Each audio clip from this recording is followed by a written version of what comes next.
Paul Hogendijk, co-founder of Ancient Pathways, and welcome to our storytelling series. I'd like to invite you to sit back and relax and enjoy some of the sharings that we have for you today. Sometimes people ask, why stories? Why are stories so important? Stories have always been important and always will be. The oral tradition, the way of teaching, stretches all the way back from the beginning of time, all the way through now, and hasn't lost its power or its magic. You know, like a good book or a good movie, it's the same thing, but teaching in this way, in a special way, in a way that enables you to come up with your own answers and conclusions. You see, your answers are truly on the inside, and our stories are crafted in such a way that will enable you to come up with your own answers, your own conclusions. And this will be different for everybody, no matter who it is. You tell a story to 1,000 people, 1,000 people will get their own answers. They'll get exactly what they need. So this is the power of story, and I'd like to share one with you now. And this is the story of the 3 pearls. See, a long time ago, long time ago, in a beautiful little village, lived a boy called Tohu.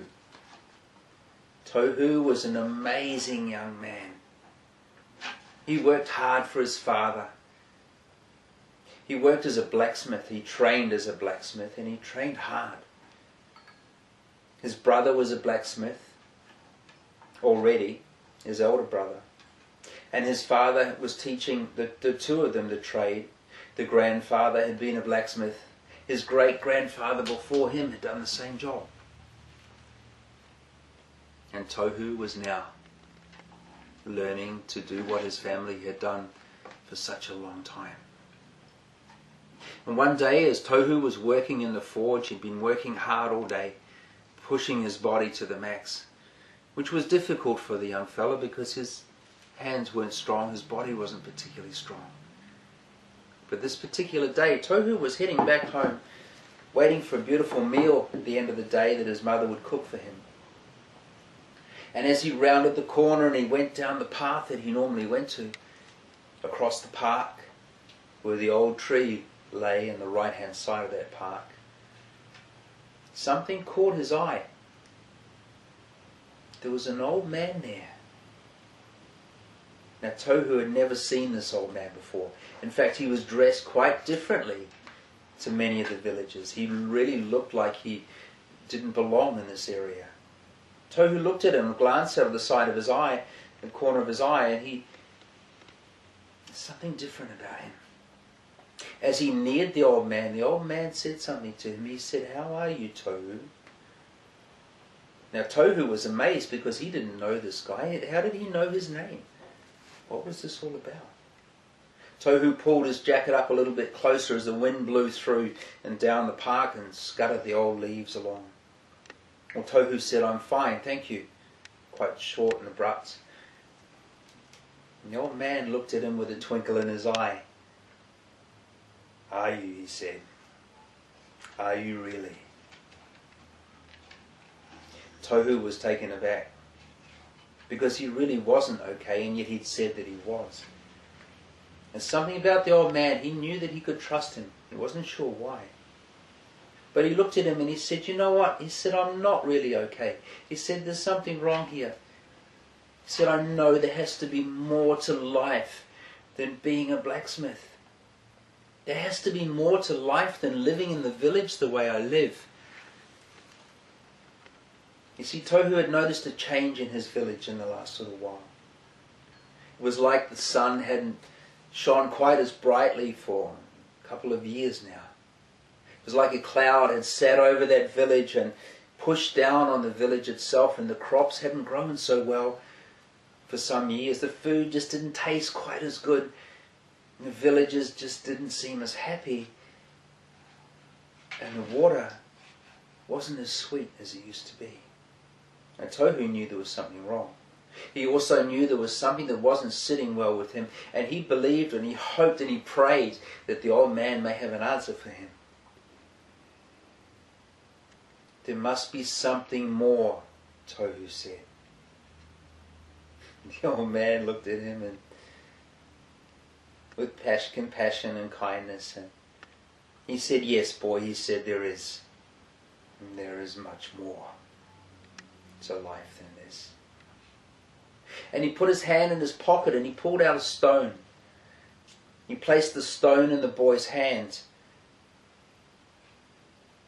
Take this, he said, and when you're ready, but only when you're ready, I want you to take that up to the mountain peak, up that old pass. You know the pass I'm talking about. Well, Tohu knew this pass. He said, yes, I know it.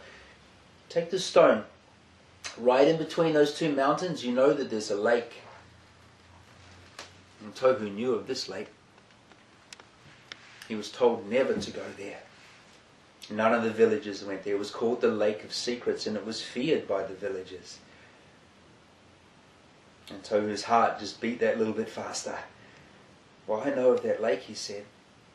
When you are ready, boy, and only when you are ready, take the stone to the top of that mountain pass, to the lake, to the shores of that lake. And I want you to throw that stone into the middle of that lake, deep into the water. There, he said, you will find your answers. Tohu was astounded at what he heard. He took the stone, he could feel the pulse of the stone, the power of the stone. He placed it in his pocket and he raced home that night, wondering what would he do?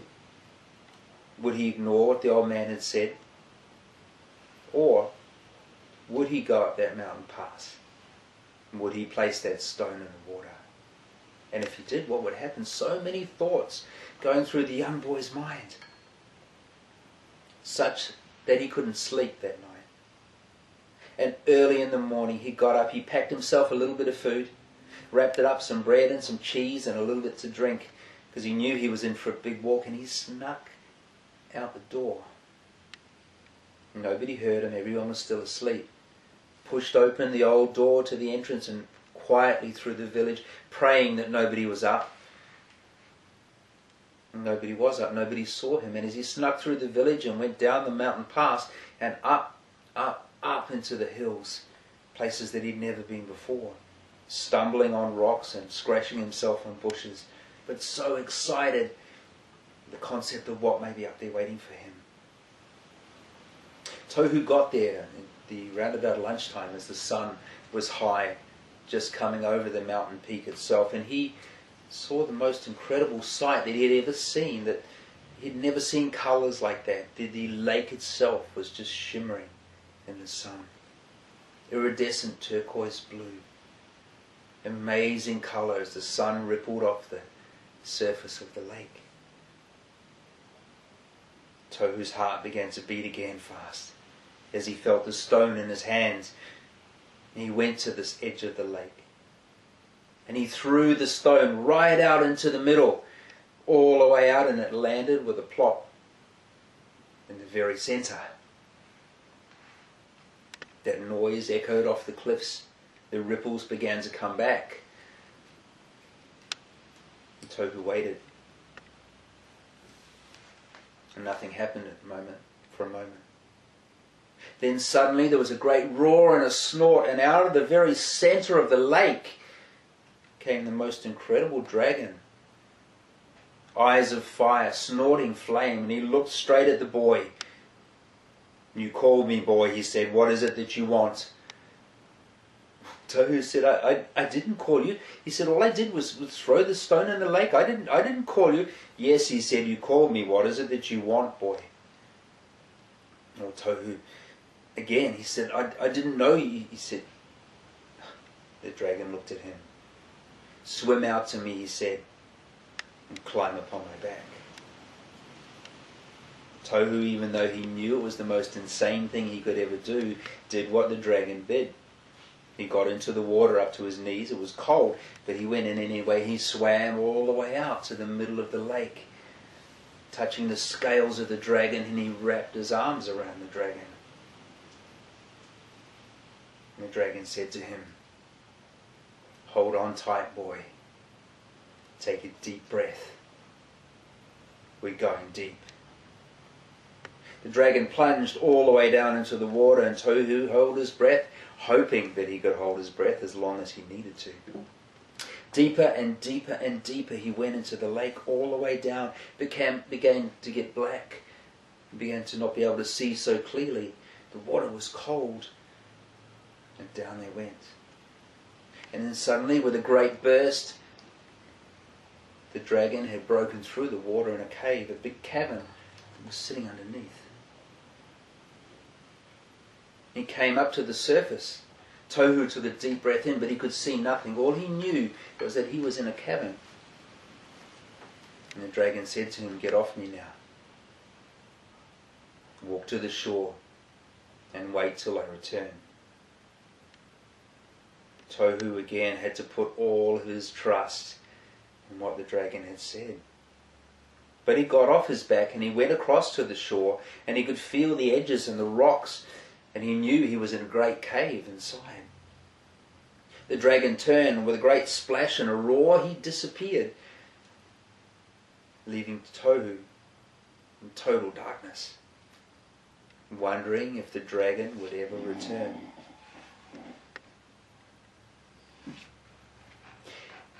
So then, as he was wondering what would happen next, a great voice boomed out of the back of the cavern. "Put your hands on the rock and open your heart." Put your hands on the rock and open your heart. Tohu did as he was asked. He placed his hand on a big smooth boulder that he could feel on the edge of the shore. A great pulse came out of the stone itself, and within a minute the whole cavern was lit with incredible light. The most beautiful experience he'd ever had as he looked at where he was. Incredible crystals all the way around, great waterfalls cascading off the top of this cliff into this cavern, into beautiful clear rock pools that seemed so deep. He had never experienced anything so beautiful. Tohu walked around, touching the crystals, looking at all the jewels and the beautiful things that were inside, things that he never realized were there before that light came on. He went right up the back, and right up the back was a carved stone. Inside that stone was a little bowl, a dish. Inside that dish were 3 beautiful pearls, 3 black pearls. Tohu was astounded at their beauty, and they resonated. The frequency, the energy that came from these pearls were just incredible. And Tohu picked one up and looked at it. And the voice said to him, "Yes, boy, these are yours. Take them with you." Tohu couldn't believe it, and he looked around for where the voice was coming from. He couldn't see anybody, but he knew that that was okay. He would take these stones, these pearls. And he took the pearls and he put them in the special place that he reserved for all such special things or anything special in his life.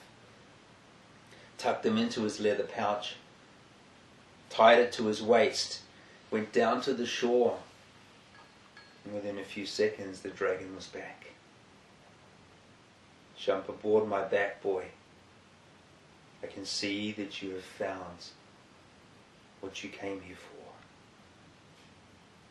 So Tohu did. He jumped on the back of the dragon, wrapped his arms around its neck, and they went down deep and then back up and up and up to the surface. As the light began to shine through the water, Tohu and the dragon burst through the center. A great splash and a roar. The dragon this time took Tohu all the way to the shore. Tohu thanked the dragon. The dragon looked at him and he said, "Just before you go, son, take one of these pearls, place it under your pillow tonight, and you will dream wonderful dreams. Each night for the next 3 nights, one of these pearls under your pillow, and you will get your answers." Tohu was just astounded at the day and what had happened and the adventures that he'd had. He was buzzing. He was so excited. So he raced down the hill as quickly as he could. He had to get back to the village as quickly as he could. He'd missed the whole day. People would be wondering where he was. But he was so happy. So happy. Tohu got home and he went in and didn't really explain where he'd been, although they asked him where he had been and what had happened. And Tohu was too busy, he was too hungry, so he had a good feed and couldn't wait to get an early night. And his parents were wondering what this was all about. This boy doesn't normally go to bed so early, they said. Tohu went to bed that night and he placed one of the pearls underneath his pillow. And he slept. And he dreamt wonderful dreams. And in that dream came to him a beautiful woman. Beautiful silk clothing, long flowing hair, and she looked at him and she said to him, "Inside you is a flame. Whenever you are lost, whenever you need to find your answers, go to that flame. Nurture that flame. Allow that flame to fill you. You will find what you need there." Well, Tohu was amazed, and he woke up in the morning realizing that he had the guidance inside him that he needed all along. All he had to do was nurture the flame inside and work with it. He was so excited about this information. He went and worked with his father and did his job as a blacksmith. Came home the next night, had an early meal and went straight to bed again, waiting and hardly being able to wait at all, and just to find out exactly what would happen next, what the next pearl would reveal. And as Tohu slept that night, he slept and he dreamt wonderful dreams. And in that dream, an old man came to him. And the old man said, "You have existed always, and you always will exist. You are a unique spark in the universe. Nurture yourself, build your energy, and one day you will grow to become a great star in the heavens." Tohu was astounded about this information. He had existed always. He always would exist. You mean I'm immortal? You mean I will live forever? You mean that my energy will grow to become a great star one day? Such a beautiful thing. And what a wonderful promise. Each time he had a dream, each time he had these pearls come to him, his energy began to grow. His excitement for life began to grow. He flourished. People noticed the difference in him. And they noticed within the village that things were changing with this young boy. He had a different skip, a different bounce, a different smile, a different way of going about things. The next night, Tohu went home, had a beautiful meal, slept and dreamt wonderful dreams. And in that dream, a warrior came to him. And the warrior said, "Do what you love. That is what you are here for. That is your blueprint in life. The fact that you love it is the reason that you are here. Do what you love and you will always be happy." Do what I love, he thought. Do what I love. Well, I have always wanted to be a healer. I have always wanted to work with people and animals and help to heal them. That has been my joy. That has been my love. You mean I don't have to be a blacksmith? Do what I love. Tohu was blown away. He realized that his whole life had changed, all because he'd made that decision to go and find out exactly what it was that was pulling him, exactly what it was that needed to be put right in his world. He couldn't contain himself anymore, so he gathered all the villagers together in the great hall, the great meeting hall. He called them all in. And he told them what he'd done. He told them that he had gone to the Lake of Secrets, a place that had been forbidden in that village for a long, long time. He told them about the dragon. He told them about the pearls. He told them about what he had learnt. The villagers began to apply that information to themselves. They began to live that life to the same degree. The ones that had been gardeners and working the fields that no longer wanted to do it, they changed their jobs to the things that they wanted. The people that had always wanted to be gardeners began to garden. The healers began to heal. The teachers began to teach. They began to shift and change the roles into the joy that was inside them. And things began to change. And one night, as Tohu lay sleeping in his bed, the old man came to him again. The man that he had seen in the park. And he looked at Tohu and he said, "How are you, boy?" Tohu said, "I'm fine. I'm really happy and I'm fine." "Yes," said the old man. "Yes, you are. Now you are." "And the villagers, how are they?" Well, he said, "They're happy too. The food is sweeter. The water is clean. The sun shines again. Our village is happy. Everyone is content." "Yes," he said, "and they will be, as long as they remember the teachings of the three pearls." It's been my absolute pleasure to have been with you here today. Expect many more stories. And I hope that you get from these exactly what it is that you need. In the meantime, always remember, follow your heart, live your dreams, and the greatest journey is the one within. Thank you so much.